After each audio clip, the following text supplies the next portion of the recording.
late upload. I had actually done a video last night and it was due to go live this morning. I always do a video last night, and normally that's fine because the news just doesn't change between sort of 8 o'clock at night and 8:30 the next morning. Very little happens when we're all asleep. Apart from borrowers. The borrowers come out, don't they, when you're asleep. But apart from that, in football, nothing actually happens. Last night was very different. Recorded my video. And then my mate Marcus said to me, he said, "Oh, have you heard that Chelsea and Man City have pulled out the European Super League?" Oh! And then I watched the sports news all throughout the evening, and one by one, they called it a domino effect. They all withdrew and dropped out and made grovelling statements. And that was that, really, until it gets to today, and it's 10:30 today as I record this, 10:30 in the morning. And I've unfortunately, I haven't been able to react to this sort of stuff, and it really has been scuppered. It's been completely stopped now, which one of the main guys that was leading the rebellion, if you want to call it that, was, I think it's Juventus' president. He has now admitted defeat. We've yet to hear from Perez. Did you hear, was it Florentino Perez? I think that's his name. He's the Real Madrid president, who was one of the driving forces behind this. He said football was too long. Young people weren't tuning into football. I don't know, he's watching loads of young people watch football. I mean, just loads and loads of them. Football's the biggest sport in the world. It's just loads of young people. You see at West Ham, there's loads of young fans there. It's an absolute nonsense. And he said maybe it's because the matches are too long. We should shorten the matches. This is not the guy you want running anything. He's completely clueless. Anyway, so I had to change the video. What the video had been about was how this European breakaway would impact the transfer market. Because I just didn't know. I thought, well, how do you know what to pay for somebody? How can you possibly broker a deal with a club that you don't know which division or league they're going to be in next season? How can you possibly know how much money to commit to a transfer if you don't know what revenue you're going to receive? And make no bones about it, without the big six, and I'll tell you what, I'm sick of them. I've had it, and I don't mean the fans. Good on the fans, right? The Chelsea fans last night, and Man City and Liverpool, and there's loads of them. All those fans, right? Brilliant. Absolutely brilliant. It's not the fans at all. It's the owners of the clubs, and I understand that. But if they're not in the Premier League, then clearly you don't get as good a television deal. And I think the current television deal has one more year left to run. I was pleased to hear that Amazon distance themselves from it. And when I say distance themselves, they said, look, we've got nothing to do with this European Super League. We don't like the concept. We're not involved. I like that for two reasons. Excuse me. Number one is that it showed that they weren't going to back it. So there was one less broadcaster that this European Super League could turn to. Number two, it gave the indication it will probably continue to bid for Premier League rights. Now, that's a good thing. That is a really good thing, because you want competition in the bidding process, because the bidding process has more people bidding. You're going to get, it's an auction.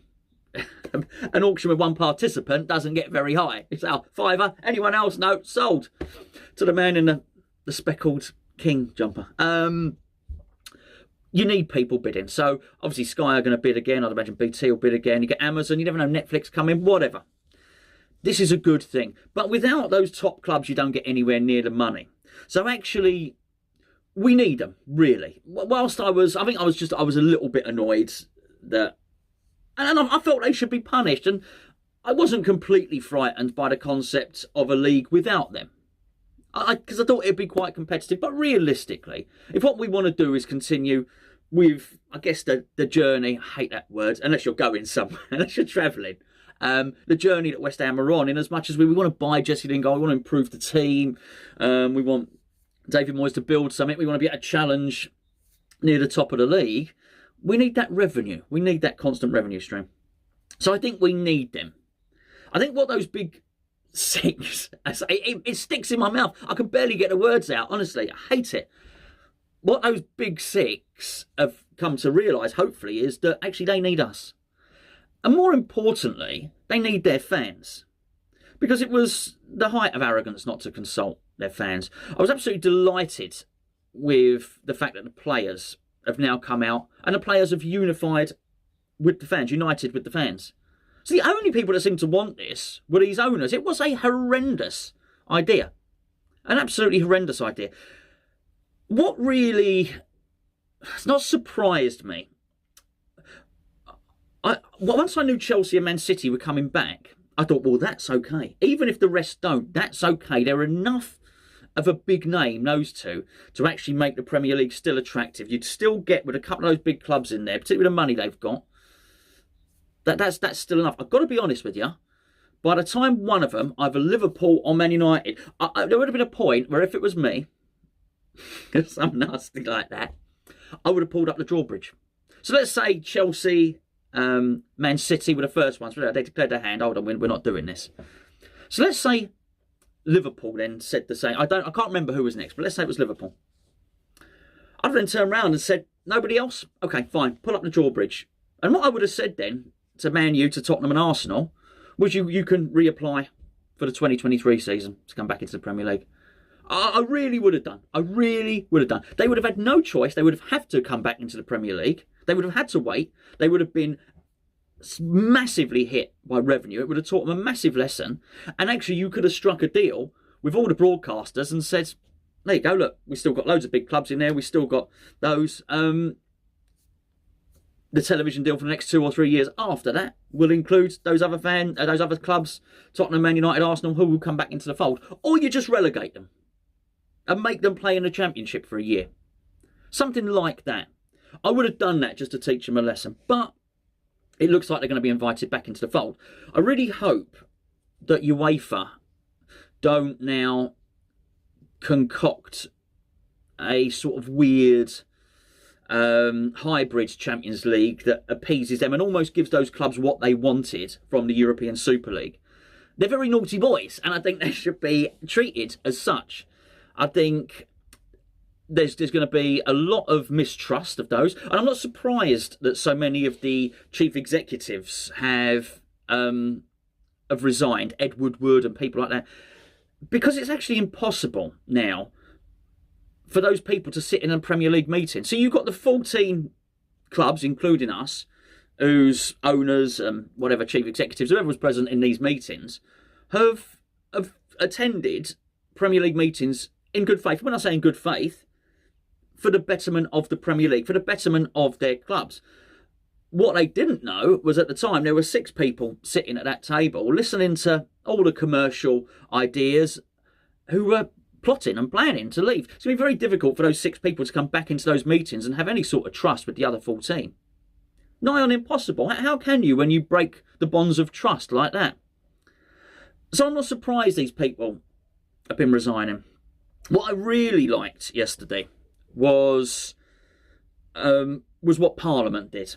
Now, I'm not overly political. I'm not. It bores me. I find it tedious, to be perfectly honest with you. However, I like the concept of Parliament. I like Parliament deciding. It's as good as we've got as far as a democracy. What I really liked yesterday was the leaders of the 3 main parties. I can't remember. I don't have to live them, so I'm sorry. But it's obviously Boris Johnson, Keir Starmer, and they got together before Boris made his statement. They were clearly aligned. So when Boris went and made his statement, he could do so knowing that he had the full backing of all the other parties and all of Parliament behind him. That's how I like it to work. I like that. That's really good. Now, the reason that's interesting is because the big 6 clubs and all the ones in Europe and Real Madrid and Juventus sort of preempted what UEFA were going to do, what FIFA were going to do. And they already had launched legal proceedings to counter any attempt to kick them out. They were basically saying, well, we will force ourselves back into the Premier League. We will force our players into international football. What I really liked was when Boris Johnson came out and he said, we'll just deal with it. We'll basically legislate for it.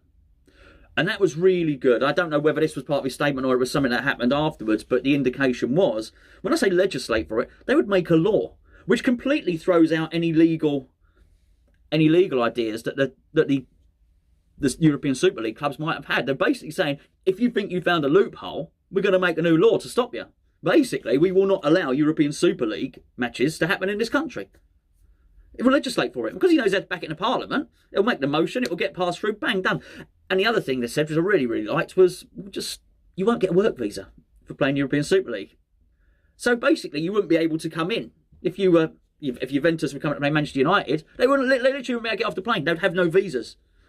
And I thought that was really good. I really like that. And I think that, and the fans, and the players, and everybody, was enough to make it impossible for this ever to happen. But there is really something important now. I really don't like the fact that there are a number of entities, and I do mean particularly FIFA, who have been involved in so many, I don't know, watch myself here, suggested corruption activities. I mean, they were investigated by the FBI, weren't they, amongst other things, and obviously Sepp Blatter was a naughty boy. FIFA are not a holier-than-thou corporation, and I don't like from this that FIFA have been sort of painted as the good guys. But it's really, really important that we don't lurch from one disaster to another, because FIFA have to get their house in order as well. They have to get football in order. And actually, I'm not a big one for governments getting involved in sport or anything like that. But I do think that football does need an overhaul. Football particularly needs an overhaul in this country. What I would like to see, ideally, would be... We're in a funny situation. Because of the Premier League, actually the governing body, the FA, the Football Association, has very little power in this country. It's a weird thing, you know. You don't get that. The ECB are in control of cricket in this country. The RFU are in control of rugby in this country. It is a weird thing where the governing body, like the FA, don't really yield much power. And I think that's a bit of an issue. I think they need to get to grips with that. But what they really need to do is deal with some of these owners. And I wouldn't mind, actually, something being put in place at government level to stop anything like this happening again. Because you do get the impression that they'll be looking for another angle. They'll be looking for another scheme. And as I say, it really is important that UEFA having protested against this, don't now go and create a version of the Champions League, which is, by and large, another closed shop. It's already staggered and hedged in favour of the big clubs. It already is. And make no mistake about it, I think West Ham this season and Leicester have put a lot of noses out of joint. West Ham shouldn't be finishing above Arsenal. It's not really how it's meant to be, out of money and all the rest of it. But there you go. That's the way it is. West Ham are not really meant to be up in that top four, but it's part of the dream that we can be, and we still have a chance. We have a fighting chance to do so. They don't want that to happen, and it's really important. For the last 48 hours, UEFA and FIFA have been banged on about fairness and competition and almost equal opportunities for all. That when we get to the end of this, that is exactly what we have. I'm pleased. I've been speaking about this for the past 3 days. I'm pleased that we don't have to, because we've got transfers to discuss. We've been linked with players, and in all honesty, I wanted to talk about Adam Plosek and then Nesri. We've both been linked with them again. But how can we possibly buy anyone at the moment? How can we? You know, and Nesri's worth 35 million. Is he? Is he? If Barcelona and Real Madrid are not in La Liga, La Liga are not going to have a television deal, really. Are Sevilla going to be able to charge 35 million?